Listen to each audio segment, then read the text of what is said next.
હું પંડ્યા આરતી આપ જોઈ રહ્યા છો સ્પાર્ક ટુડે ન્યૂઝ। હાલ MGVCL દ્વારા જે સ્માર્ટ મીટર લગાવવાની પ્રક્રિયા ચાલી રહી છે તે ઉંડેરા ગામ વિસ્તારની હદમાં આવેલ તમામ રહેણાંક તેમજ વાણિજ્ય વિસ્તારમાં ના નાખવા બાબતે આવેદનપત્ર લખવામાં આવ્યું। ઉંડેરા ગ્રામ વિસ્તારમાં આવેલા તમામ મકાનો, સોસાયટીઓ તેમજ ફ્લેટના આ નવા સ્માર્ટ રિચાર્જ મીટર ના નાખવા માટે વિનંતી કરવામાં આવી છે। વધુમાં જણાવવામાં આવ્યું છે કે કેટલાક દિવસોથી આ જે સમાચાર પત્રો અને તમામ જે જાણવા મળી રહ્યું છે તે પ્રમાણે તેઓ આજે મીટર છે તે તેમના વિસ્તારમાં ના નાખવામાં આવે, બિલ કરતાં 2 થી 5 ગણું બિલ વધારે આવે છે। તેના કારણે જે રહીશો છે તેમના દ્વારા માંગ કરવામાં આવી છે કે જે સ્માર્ટ મીટર લગાવવાની પ્રક્રિયા ચાલી રહી છે તે તેમના વિસ્તારમાં ના નાખવામાં આવે। આ ઉંડેરા ગામમાંથી આવ્યા છે અમે અને અમારા કોયલી જીબી લાગે એટલે જીબીની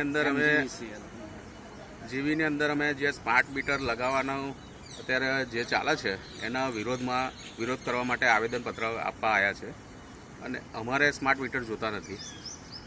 અત્યારે જે મીટર લાગેલા છે એ લીગલી છે અને જે બિલ આવે છે એ રીતે ભરે છે, કંઈ ચોરી નહીં થતી, કશું નહીં, તો પછી અમારે સ્માર્ટ મીટરની કોઈ જરૂરત છે નહીં અને સ્માર્ટ મીટર લોકોને ફાવે એવું છે નહીં। લોકો કંઈ ઉંડેરા ગામની અંદર બધા કંઈ ભણેલા ગણેલા એટલા બધા છે નહીં માણસો, એટલે અમારે સ્માર્ટ મીટરની કોઈ જરૂર છે નહીં। જો તમારા ગામમાં સ્માર્ટ મીટર લગાવવામાં આવે તો શું કરશો તમે? ના, અમે આવેદનપત્ર આપ્યું છે, અત્યારે લગાવવા આવશે તો અમે ઉગ્રમાંથી ઉગ્ર ગામજનો સાથે રાખીને આંદોલન કરીશું અને અમે લગાવવાની કરીએ મીટરો। શું નામ?